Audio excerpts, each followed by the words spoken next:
Assalamualaikum warahmatullahi wabarakatuh. Waalaikumsalam warahmatullahi wabarakatuh. Saudara-saudara kaum muslimin, adapun iblis dan setan sudah menyadari betul bahwa iblis dan setan tempatnya di akhirat nanti jelas neraka. Itu mereka sudah sadari betul. Maka yang mereka kepengen sekarang bagaimana mencari teman sebanyak-banyaknya untuk menemani mereka di neraka nanti. Nah, inilah yang menyebabkan mereka berjibaku betul. Bahkan ada satu riwayat itu, ada waktu-waktu tertentu di mana para setan ini laporan kepada iblis. Kalau ada yang laporan gagal, bukan main marahnya si iblis ini selaku komandan. Kata setan, "Pak, saya gagal menggoda si fulan karena imannya kuat." "Goblok kamu. Dengan apa kamu goda dia?" "Dengan kedudukan." "Dia tidak mau. Tempuh dengan jalan lain, barangkali dengan harta. Kalau dengan harta tidak bisa, barangkali dengan wanita. Kalau dengan wanita tidak bisa, tempuh segala macam cara." Dan mereka yang laporannya enak, artinya berhasil menggoda banyak orang-orang beriman, itu konditenya naik. Bahkan mendapat semacam piagam penghargaan sebagai kadar militan daripada iblis. Nah, mereka berusaha dengan segala macam cara mengumpulkan teman sebanyak-banyaknya. Kalau mereka sendiri sudah tahu pasti, sadar nasib saya di akhirat nanti pasti masuk neraka, diazab dan disiksa oleh Allah. Cuma saya begini ini lantaran ulahnya Nabi Adam dulu. Maka anak-anak cucu Nabi Adam harus menjadi teman-teman saya sebanyak-banyaknya guna menemani saya di dalam neraka. Oleh karena itu, pada kesempatan pertemuan saat ini kita akan membicarakan siapa sih teman-teman setan itu. Diriwayatkan dari Wahab bin Munabbih bahwa pada satu hari iblis diperintahkan oleh Allah untuk datang kepada baginda Rasulullah sallallahu alaihi wasallam dan menjawab segala pertanyaan yang diajukan oleh baginda Nabi. Datang iblis dalam bentuk orang tua pakai tongkat. Jadi iblis itu bisa malih warna, dia termasuk jenis makhluk halus toh, seperti halnya jin dan malaikat. Itu bisa malih warna sesuai dengan yang mereka kehendaki. Ketika datang, baginda Nabi bertanya, "Man anta?" "Siapa kamu?" Dia jawab, "Ana iblis." "Saya iblis." "Jujur." "Limadza ji'ta?" "Mau apa kamu datang kemari?" kata baginda Nabi. Dijawab oleh iblis, "Innallaha amaroni an atika wa ujibaka an kulli ma sa'altani." Allah memerintahkan saya untuk datang kepadamu dan menjawab segala pertanyaan yang engkau ajukan kepada saya. Nah, atas pernyataan ini baginda Rasul kemudian bertanya dengan dua pertanyaan. Pertanyaan pertama, iblis, "Kam ikhwanuka min ummati?" Ada berapa sih teman-temanmu dari golongan umatku? Dari golongan umatku, umat Islam ini, bukan orang lain. Kalau orang kafir sih sudah jelas, itu memang CS-nya iblis. Tapi dari umatku, siapa saja yang jadi teman-teman kamu iblis? Menjadi antekmu, menjadi alatmu sejak dari dunia sampai ke neraka nanti. Atas pertanyaan ini iblis menjawab, teman-teman saya dari golongan umatmu ya Muhammad, asyarun, ada 10 orang. Ada 10 orang yang merupakan teman-teman iblis dari dunia sampai ke neraka. Siapa mereka? Pertama kata iblis, teman saya hakimun jair, hakim yang curang, hakim yang tidak adil. Ini bisa dimaklumi. Kenapa? Karena hakim diharapkan adalah produk keadilan. Sehingga orang mengatakan seorang hakim adalah seorang yang meletakkan sebelah kakinya di surga dan sebelah lagi di neraka. Kalau adil dia menghukum, kaki sebelah kanan yang akan menentukannya ke surga. Kalau licik dia menghukum, kaki sebelah kiri yang akan menjerumuskan dia ke dalam neraka. Saudara-saudara kaum muslimin rahimakumullah, sesungguhnya dalam kehidupan kurangnya sandang pangan bukan satunya sebab yang membuat orang menderita. Tidak teraturnya perumahan, kurangnya lapangan kerja bukan satu-satunya yang menyebabkan rakyat menderita. Tapi lukanya rasa keadilan, tidak tegaknya hukum sebagaimana yang diharapkan, itu juga bisa menjadi sumber nestapa, bisa menjadi asal dari segala derita. Oleh karena itu, hakim yang tidak adil, hakim yang curang, yang menghukum tidak berdasarkan hukum, tapi berdasarkan kepentingan, berdasarkan pesan sponsor, hukum bisa dibeli, ada istilah mafia peradilan. Hakim-hakim macam ini yang akan menjadi teman-teman iblis. Dan tiap kali palu akan diketuk, iblis sudah bukan main sibuknya. Kekuasaan di tanganmu, hijau katamu, hijau yang akan berlaku, merah kau ketok, merah yang akan jadi keputusan. Orang lain tidak tahu ini kesempatan untuk jadi kaya, ini kesempatan untuk naik pangkat. Manipulir hukum tidak ada yang tahu karena orang banyak yang awam dengan hukum. Saudara-saudara kaum muslimin, kalau hukum sudah bisa dibeli, atau kalau hukum cuma untuk orang-orang kecil saja, ada kelompok-kelompok yang kebal hukum, maka akan timbullah kiamat di masyarakat, di mana yang kuat makin kuat, yang lemah selalu menjadi mangsa. Oleh karenanya, hakim yang serong, hakim yang durjana merupakan teman-teman setan, merupakan teman-teman iblis dari dunia sampai ke neraka nanti. Ini yang pertama. Oleh karenanya, pada dasarnya setiap kita adalah hakim untuk keluarga, dalam pergaulan. Hendaklah adil di dalam memutuskan segala sesuatu. Lebih-lebih hakim yang memang menjadi pengayom masyarakat. Bukankah lambang para hakim digambarkan dalam bentuk neraca yang berimbang? Tidak berat ke kiri, tidak juga berat ke kanan. Dalam arti objektif memberikan keputusan sesuai dengan hukum, sehingga masyarakat terlindungi.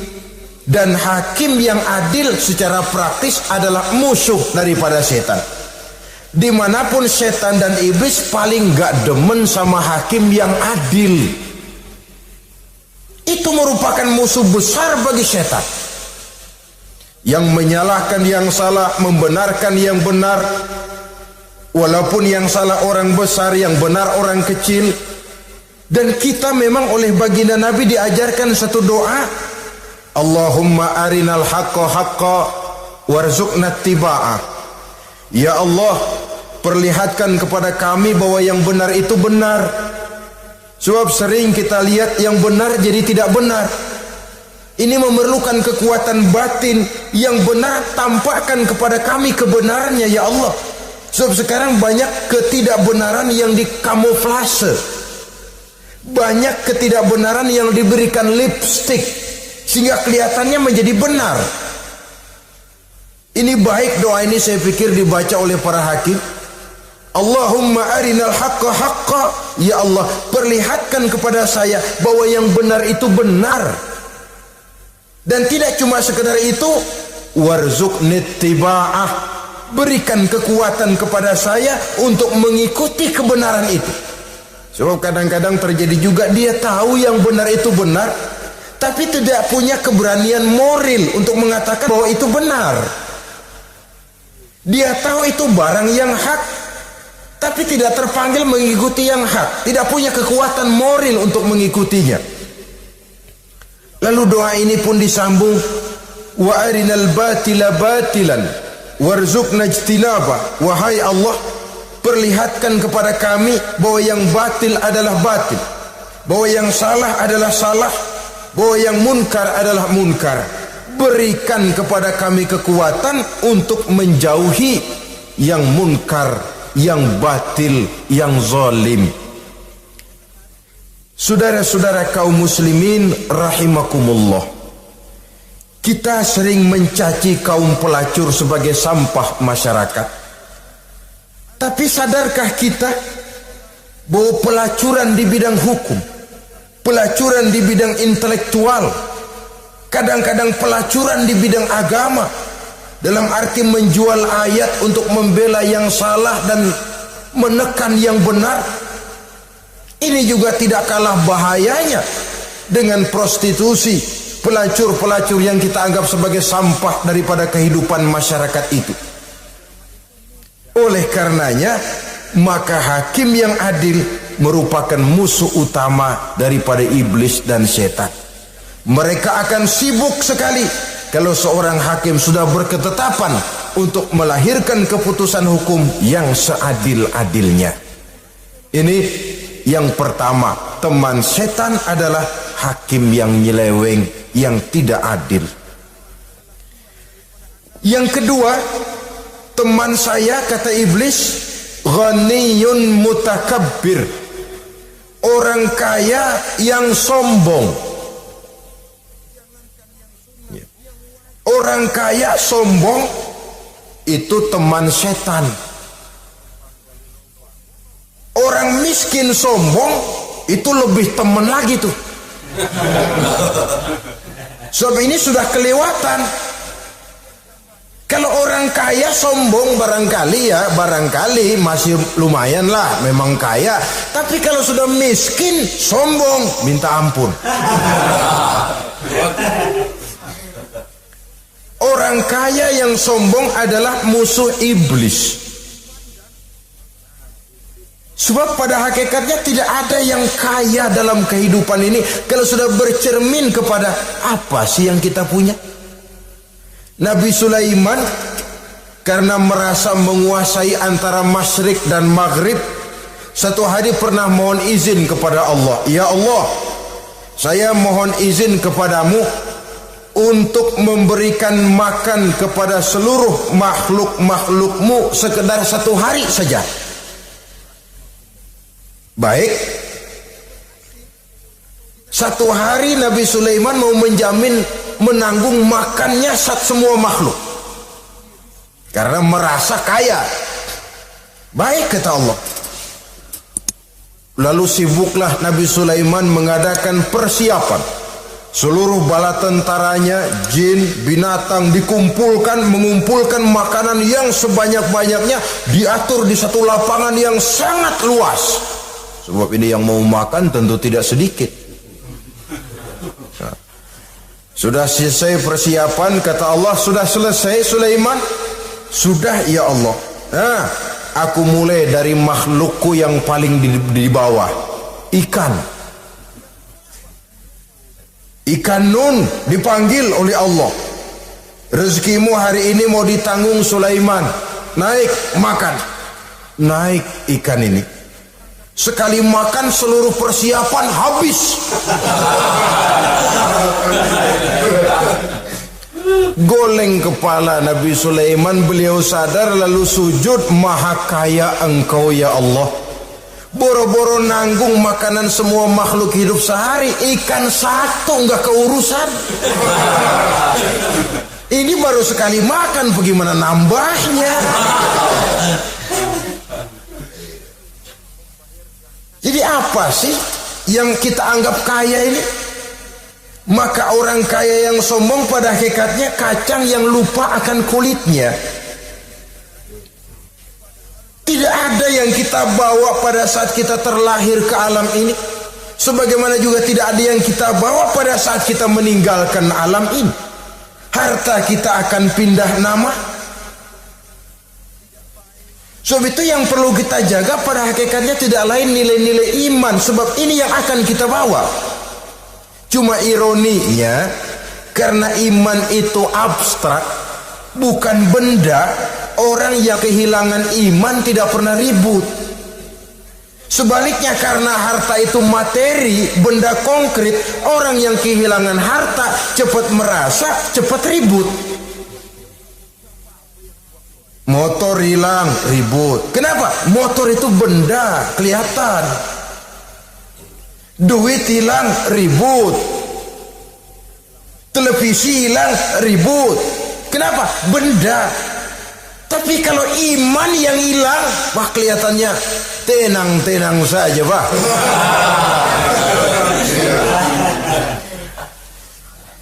Padahal ini usaha iblis, bagaimana orang kehilangan iman, menjadi kafir, masuk grup dia untuk menemani dia di dalam neraka nanti.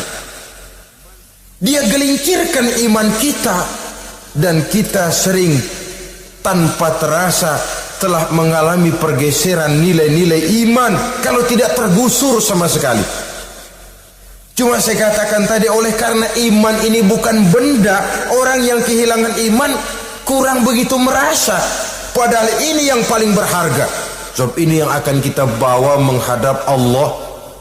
Orang itu kalau sudah yakhruju minad dunya bighairi iman, keluar dari dunia, meninggalkan dunia dan seluruh isinya, kembali menghadap Allah dengan tidak membawa iman, tempatnya jelas sudah. Itu yang paling kita khawatir. Pangkat jelas tidak kita bawa, harta benda akan pindah nama jadi milik ahli waris kita.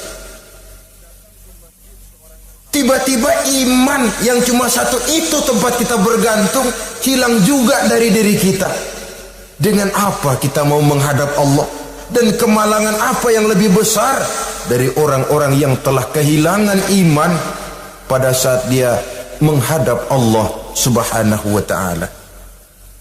Karena itu saudara-saudara, terutama yang diberikan amanah berupa harta oleh Allah dalam kehidupan ini, bersyukurlah kalau saudara diberikan kepercayaan oleh Allah untuk menyalurkan rezeki kepada orang lain, seperti keran yang nyimpen air tapi tidak untuk dirinya, disalurkan kepada yang memerlukannya.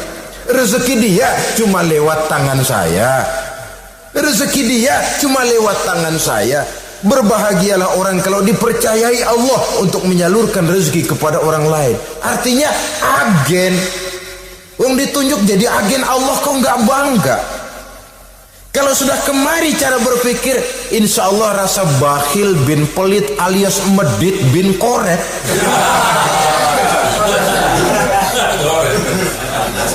Itu insya Allah nggak ada. Kan kadang kita berpikir, yang nyari duit gue setengah mati, lu datang-datang mau minta aja pala lu. Kan itu toh kadang-kadang cara kita berpikir. Ya boleh jadi lalu terasa berat. Tapi kalau kembali kepada kesadaran, barangkali alhamdulillah rezeki dia cuma lewat tangan saya.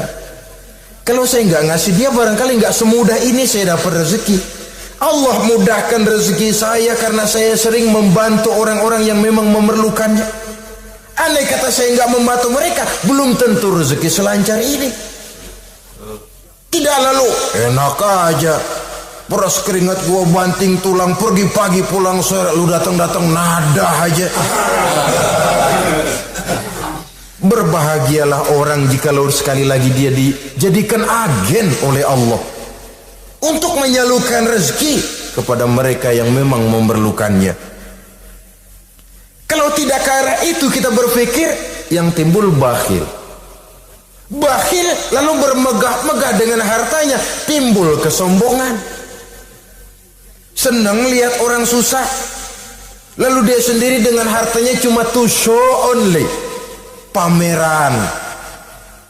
Lewat di kampung, senang kalau orang melotot lihat mobilnya yang serba mengkilap, sepatunya yang serba mahal. Senang kalau wah, semua gaya hidupnya serba jet set. Wah, wah, wah. Senang betul kalau melihat orang sudah serba bengong lihat keadaan dia. Timbul takaburnya, sombongnya, ngenyek kepada yang lain. Maka orang kaya yang sombong teman iblis, teman setan. Setan senang betul. Sebaliknya secara praktis, orang kaya yang rendah hati adalah musuh iblis. Saudara-saudara kaum muslimin rahimakumullah. Lain memang. Kalau kita diberikan ilmu di akhirat nanti pertanyaan cuma satu, ilmumu kau amalkan untuk apa? Kalau kita diberikan umur panjang, pertanyaan akhirat satu saja, umurmu kau habiskan di mana? Tapi kalau sudah harta diberikan kepada kita, pertanyaan akhirat dua, min aina iktasabahu wa fima anfaqahu. Hartamu kau dapat dari mana, kau belanjakan kemana? Depan belakang ditanya. Yang ketiga, teman iblis itu tajirun khain, pedagang yang berkhianat, baik kepada sesama teman pedagangnya karena ingin lebih maju dari yang lain. Terjadi persaingan yang tidak sehat di berbagai bidang bisnis, ataupun kepada para pembelinya dengan mengatakan barang yang baik adalah barang yang tidak baik menjadi baik. Sebab pada dasarnya apabila kaum pengusaha sudah berkhianat akan timbul kegoncangan ekonomi. Dan kegoncangan ekonomi dampaknya adalah melahirkan kelas-kelas kemiskinan. Kemiskinan merupakan satu perangkap iblis. Biasanya orang kalau udah melarat udah dekat banget sama kafir. Kalau tidak dilatar belakangi oleh nilai iman yang kuat, udah melarat udah dekat benar dah sama kafir. Apalagi iblis ini menggodanya, pandai dia. Kepada orang miskin dia datang dengan bujukan materi. Kepada yang cukup hartanya dia datang dengan bisikan lain. Pendeknya iblis dan setan itu kalau ibarat tukang joget, dia ngerti betul irama kendang.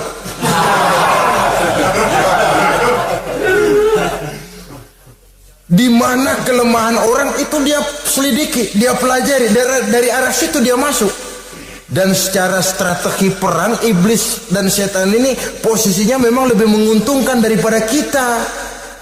Kenapa? Dia melihat kita, kita mah nggak lihat dia. Dia bisa pelajari kebiasaan dan kecenderungan kita. Kita nggak tahu kadang-kadang kelemahan kita. Dari arah itu dia masuk. Posisi dan strateginya lebih menguntungkan daripada kita. Saudara-saudara kaum muslimin rahimakumullah. Bila ekonomi sudah goncang, terjadi penimbunan barang, terjadi spekulasi harga, timbullah kegoncangan sosial. Dan dikala itu setan dan iblis pesta. Dia merasa perangkapnya berhasil. Persaingan-persaingan yang tidak jujur, yang pada dasarnya akhirnya bukan cuma merusak sistem ekonomi, tapi juga mempengaruhi hasil kerjaan. Dalam tender-tender usaha-usaha besar misalnya, oleh karena mengajar supaya dia yang mendapat proyek, dia tidak segan sogok sini, suap sana, semir sana, usap sini. Tinggal untungnya sedikit dan dia harus dapat untung besar. Akhirnya apa? Proyek yang dikerjakan cuma asal sekedar jadi. Tidak seperti standar yang ditetapkan lagi. Juga tidak merupakan kesalahan yang sepenuhnya harus dibebankan kepada dia. Kesalahan yang merupakan siklus, mata rantai, sudah lingkaran setan. Itulah sebabnya sering saya ungkapkan, kalau manusia sudah jadi teman setan, lebih buas daripada bajing. Karena bajing cuma makan kelapa, tapi bajingan udah apa saja dimakan. Sudah jadi teman-teman iblis, tidak ngerti halal haram, hak dan batil. Ini kepentingan pribadi apa kepentingan orang banyak, yang penting sikat saja. Jadi yang ketiga ini targetnya memang kekacauan ekonomi, yang kemelaratan, kemiskinan merupakan tangga untuk sampai kepada kekafiran, dan iblis tahu betul itu.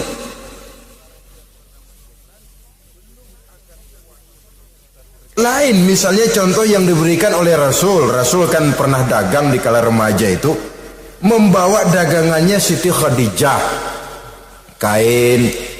Beliau dagang kain. Berapa kain ini?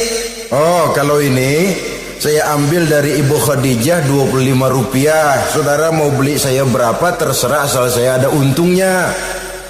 Dan kalau modalnya 25, betul-betul beliau bilang 25. Jujur. Kita kan enggak, udah bohong campur sumpah lagi.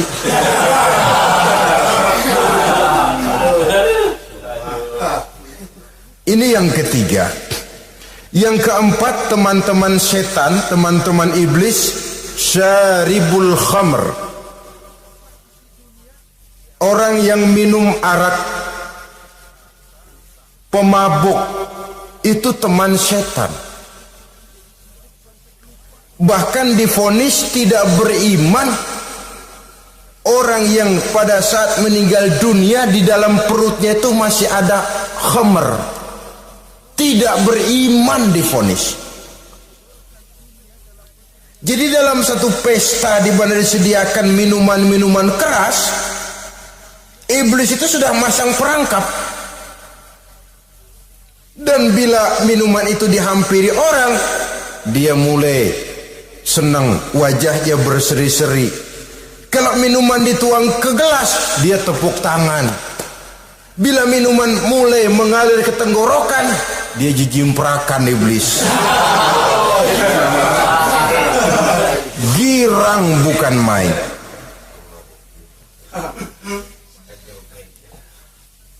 Saudara-saudara kaum muslimin rahimakumullah. Kenapa pemabuk merupakan teman setan? Karena dalam keadaan mabuk, orang kehilangan daya kontrol. Perbuatannya nyaris tidak terkontrol lagi.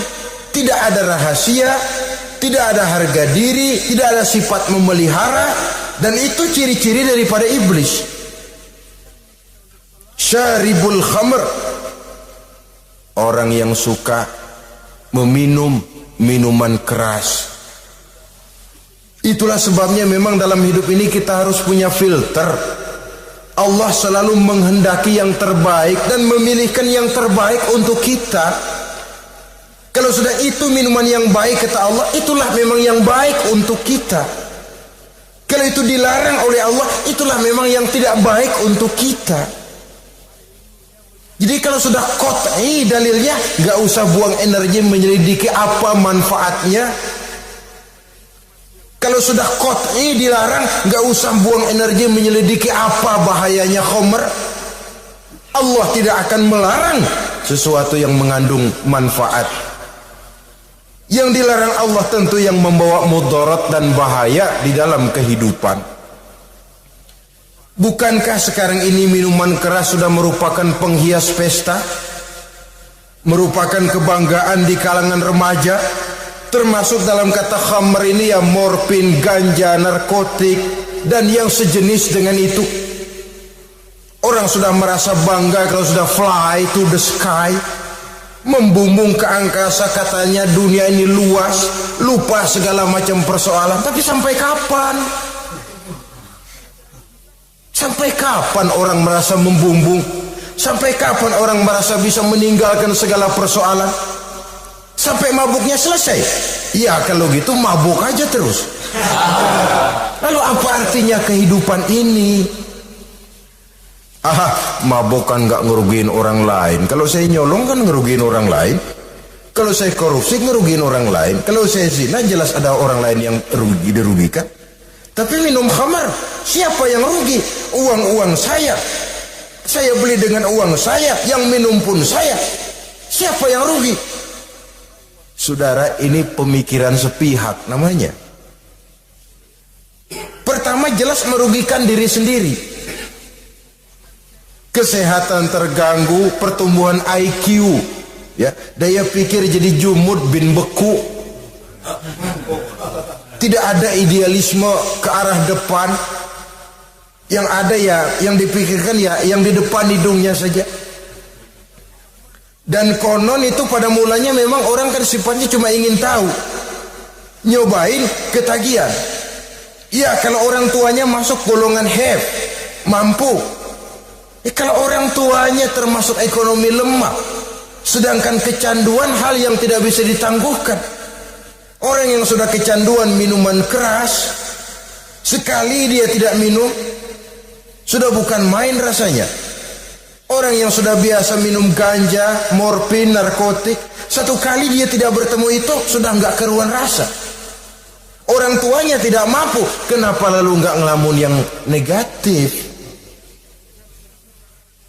Ya kalau dia keluarga have, orang tuanya masih ngelarang, dia bisa jual hal lain di rumahnya yang ada harganya. Tip dek kah itu, video kah itu, mobil kah digade dulu. Kalau di kampung anak-anak muda yang menengah ke bawah, kenapa enggak ayam orang disamber?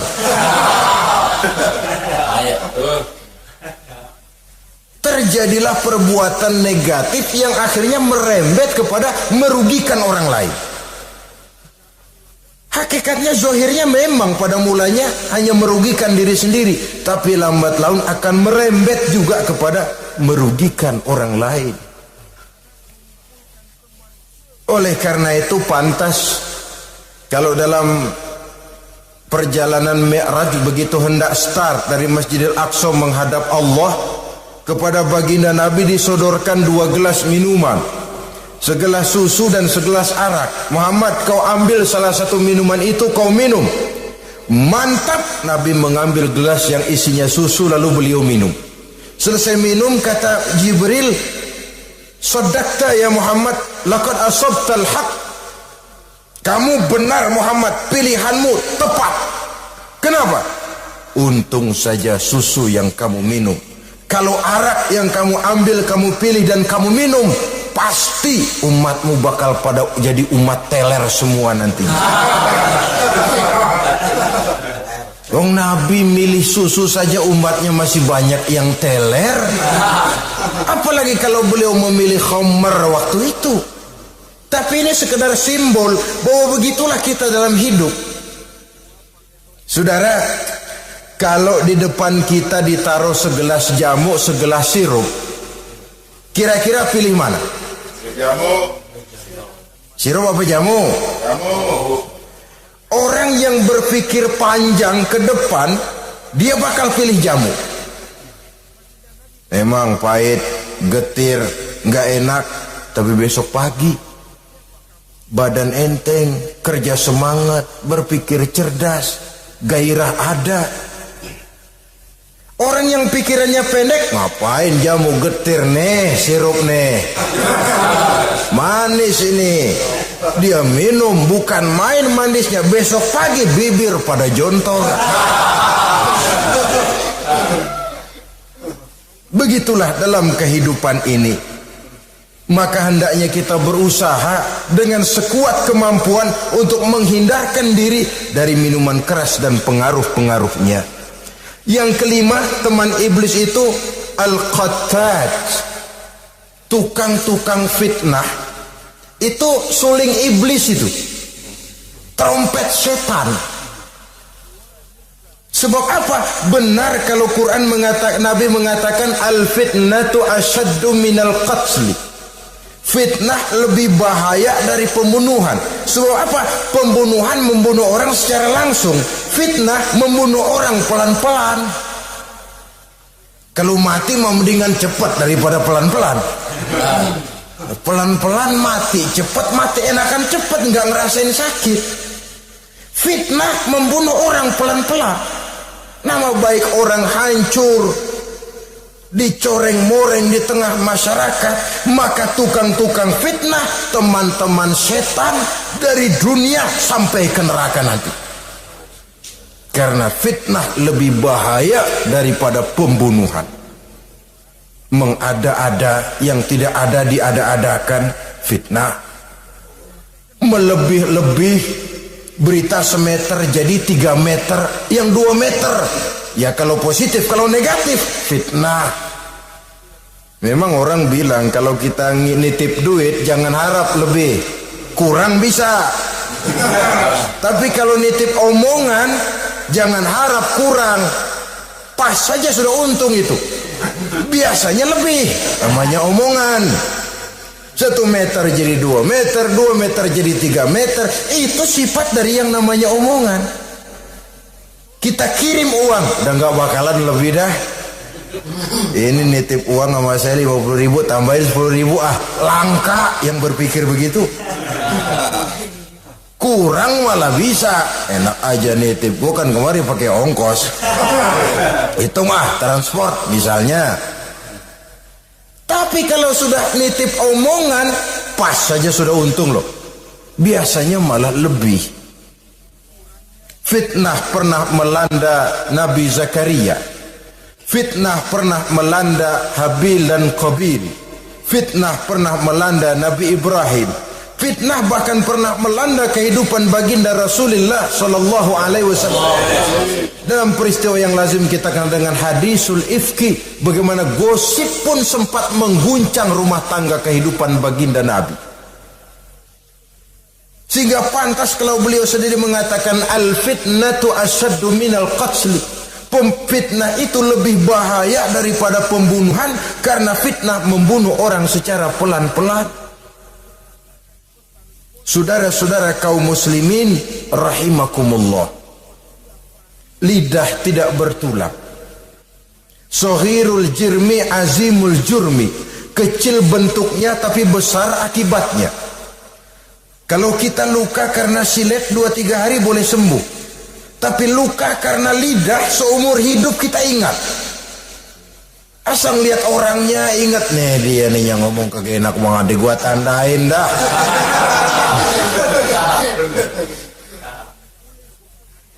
Itulah sebabnya pepatah bilang salamatul insan fi hifzil lisan. Orang akan selamat jikalau dia pandai menjaga lidahnya. Saudara-saudara kaum muslimin, yang keenam, teman setan sahibur riya. Orang yang riya, beramal cuma to show only, supaya ingin dipuji orang, ingin dilihat orang, riya namanya. Tidak ada ikhlas. Sebab kata Imam Ghazali, an-nasu kulluhum niyamun illal alimun, wal alimuna an-nasu kulluhum mauta illal alimun, wal alimuna niyamun illal amilun, wal amiluna mughtarruna ilal mukhlisun. Manusia itu pada hakikatnya mati kecuali orang alim. Orang alim sekalipun hidup hakikatnya adalah tidur, kecuali orang yang mengamalkan ilmunya. Dan orang yang mengamalkan ilmunya banyak yang tertipu kecuali orang yang ikhlas. Tepat ini fatwa Imam Ghazali. Manusia hakikatnya tidur kecuali orang yang alim. Orang yang alim walaupun hidup tapi tidur. Hidup tidur, ya nggak bisa berbuat banyak kecuali orang yang mengamalkan ilmunya. Dan orang yang mengamalkan ilmunya banyak yang tertipu kecuali yang ikhlas. Jadi kalau amal itu adalah jasad, ikhlas itu adalah ruh. Amal tanpa ikhlas patung. Patung tidak bisa berkembang, tidak bisa berbuat banyak, namanya patung. Itu amal tanpa ikhlas. Ini termasuk penyakit batin toh, ikhlas, riya, ujub, sum'ah. penyakit kepengen didengar orang, penyakit kepengen dilihat orang. Wah, kalau sembayangnya dilihat orang mantap betul, kayak besok mau mati. Tapi kalau sudah sembahyang nggak dilihat orang, wah kilat khusus, cepat bukan main. Ria. Ini yang menghancurkan amal ini nggak terasa. Sifat kita sendiri. Ria ini menggeragoti amal sebagaimana api menggeragoti kayu bakar. Yang ketujuh, teman setan akilu malil yatim, orang yang memakan harta anak yatim. Itu setan senang betul itu. Dia bisikan, nah kau kan ngurus anak yatim, kau sudah menanamkan budi kepada mereka, jadi wajar kalau kau ambil bagian. Mula-mula memang dalam batas yang wajar, makin lama malah berebut sama yatimnya. Makin kesonoin, yatimnya malah nggak keduman, panitianya yang kenyang. Akilu malil yatim, orang yang memakan harta anak yatim secara zalim, ini merupakan teman setan. Sebaliknya, orang yang melindungi anak yatim, kata Nabi, seperti dua jari ini dengan aku di akhirat nanti, dekat derajatnya dengan Rasul. Yang kedelapan, teman setan al-mutahawinu bis shalah, orang yang nganggap enteng sholat, ngenteng-ngentengin sholat. Nanti aja dah, kalau udah tua-tuaan, sembayang mah gampang, saban sari ada. Kalau ini nih tinju jarang-jarang. Al-mutahawin, ngenteng-ngentengin. Pada dasarnya agama itu mudah, jangan dipersulit, tapi juga jangan dipermudah. Agama itu tidak berat, jangan diberat-beratin, tapi juga jangan dienteng-entengin. So yang enteng kalau kita entengin, akhirnya menganggap remeh. Mulanya memang sedikit, makin lama makin banyak, makin lama makin banyak, makin bertumpuk. Apalagi kalau sadar kita sholat adalah tiang daripada agama. Bagaimana rumah akan tegak tanpa tiang yang kuat? Bagaimana agama akan tegak dalam diri seseorang kalau sholatnya dia enteng-entengi? Jangankan yang sunnah, yang wajib saja. Kadang-kadang tutup lubang gali lubang, padahal itu merupakan tiang pokok. Rumah itu untuk kuat harus ada tiang-tiang tambahan. Tiang tambahan ini ya nawafil, ya rawatib, sholat-sholat sunnah itu untuk menjaga stabilitas temperatur batin kita kepada Allah. Al-mutahawinu bis shalah. Jadi kalau sudah masuk waktu, beduk misalnya berbunyi, azan berkumandang, iblis mulai menyebar bala tentaranya. Pasukan siap.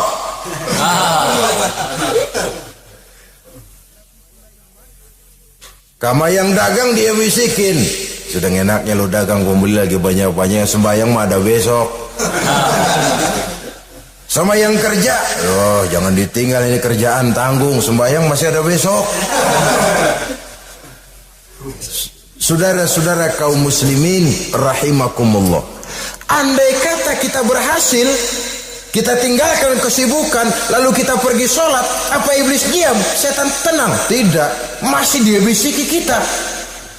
Iya, kalau mau sembahyang ya sembahyang, cuman buruan udah.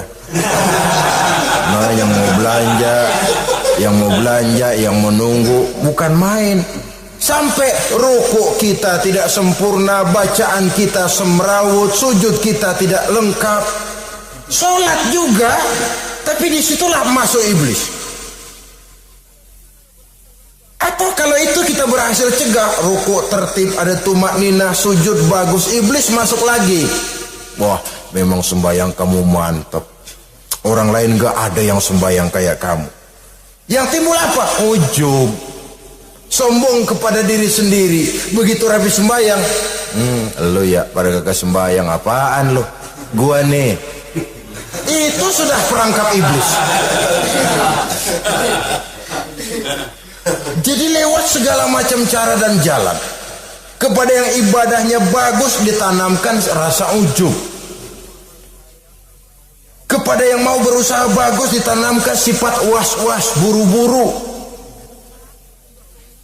Saudara-saudara kaum muslimin, ini yang ke-8. Yang ke-9, mani'uz zakah. Orang yang enggan membayar zakat itu teman setan. Gak ada urusan sama zakat. Sayang-sayang harta dizakatin. Saudara-saudara, padahal zakat itu kata Nabi, zakku amwalakum biz zakat. Bersihkan hartamu dengan zakat. Jadi barangkali bercampur harta itu dengan sedikit yang tidak baik, bercampur dengan yang kotor. Zakat itu membersihkan yang lain. Kita misalnya dalam satu kelas punya murid 40 orang, 42 orang, ada 2 orang yang bandel, nggak ketulungan. Sudah segala macam cara kita perbaiki, nggak juga berhasil. Ini kan kalau nggak diatasi kan mempengaruhi yang teman-teman yang 40 orang. Untuk menyelamatkan yang 40 ini, nggak apa-apa yang 2 keluarin. Bikin pemecatan. Anak saudara, kami sudah tidak sanggup lagi mengajar. Dengan ini kami berhentikan dari sekolah yang kami pimpin untuk menyelamatkan teman-teman yang lebih banyak. Mengeluarkan yang 2 untuk menyelamatkan yang 40. So kalau tidak ini nanti ngerembet, yang 40 ngikut jadi ngeres. Itu juga harta. Zakat untuk membersihkan yang masih tersisa. Yang terakhir, yang ke-10, teman setan, musuh, teman iblis, man yutilul amal. Orang yang terlalu panjang angan-angan, penghitung bintang di langit, yang hidup cuma ngitung jikalau, wiridannya cuma jikalau.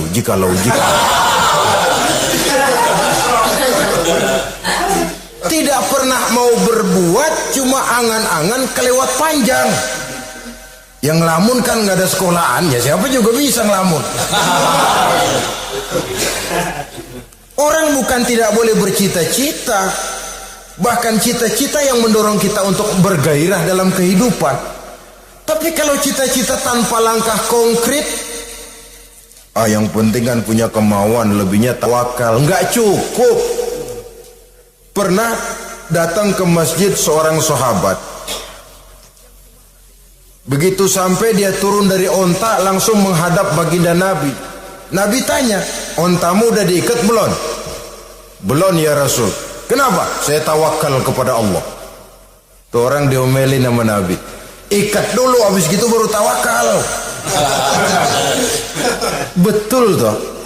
Ikat dulu tuh onta, lebihnya baru tawakal. Kalau udah diikat masih lari juga, itu tawakal. Lah belum diikat udah tawakal.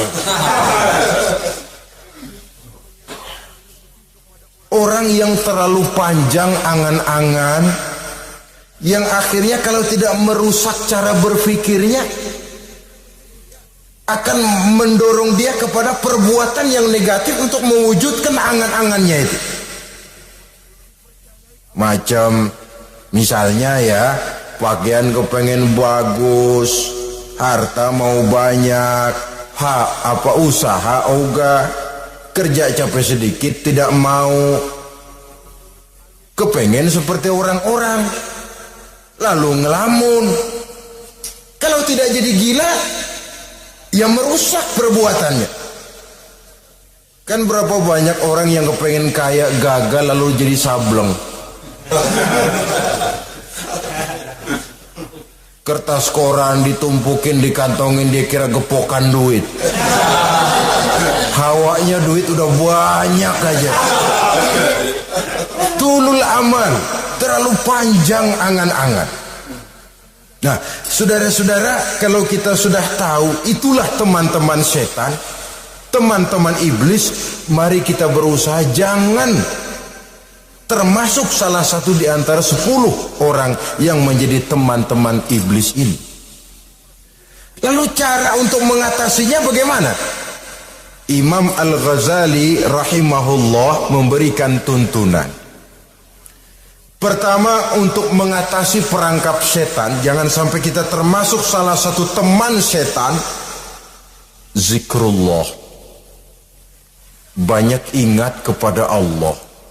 Sebab Nabi bersabda, inna zikrallahi ta'ala fi janbi syaitan kal akillati fi janbi ibni Adam. Sesungguhnya zikrullah, zikir kepada Allah itu dapat menyakiti setan sebagaimana penyakit menyakiti lambung anak Adam. Jadi setan itu akan kurus kalau kita hantam pakai zikrullah. Setan tidak berdaya, lemah kalau kita hantam pakai zikrullah. Ingat Allah, selalu merasakan kehadiran Allah dekat dalam hidup. Itu senjata pertama. Dengan zikrullah, setan kurus. Kalau udah kurus, ya lemas, nggak berdaya ngadepin kita. Tapi kalau nafsu yang kita ikutin, kita umpanin tuh setan. Lah gemuk. Begitu gemuk, makin berleluasa dia ngutak-ngatik kita. Yang kedua, jangan mendekati tempat maksiat. Sebab man hama haulal hima yusiku ayyaqa fi. Orang yang main di pinggir kali ditakutin kecebur di kali. Jangan mendekati tempat yang cenderung membawa kita ke tempat maksiat. Saudara-saudara, yang ketiga, mengosongkan perut. Dalam arti rajin puasa, puasa sunnah. Kata Nabi, inna syaitan yajri min ibni Adam majrad dam fadayyiku majariyahu bil ju'. Setan mengalir dalam diri manusia seperti mengalirnya darah. Maka persempit jalan setan dengan apa? Bil ju', dengan memperbanyak lapar. Bukan memperturutkan syahwat. Pantas kalau Nabi bilang, saya adalah sekelompok orang yang tidak makan kecuali kalau kami lapar, dan kalau kami makan tidaklah sampai kekenyangan. Bukan enggak kenyang, tapi enggak kekenyangan. Yang terakhir kata Imam Ghazali, hendaknya kita selalu ingat bahwa tujuan iblis dan setan adalah menjerumuskan manusia, menyengsarakan manusia, supaya kita menjadi teman mereka di neraka nanti. Kalau ingat itu, insya Allah kita bisa mengerem diri. Nah, inilah saja yang dapat kita sampaikan pada pertemuan kali ini. Mudah-mudahan ada manfaatnya. Terima kasih dan mohon maaf. Usikum wa nafsi bitaqwallah. Wassalamualaikum warahmatullahi wabarakatuh.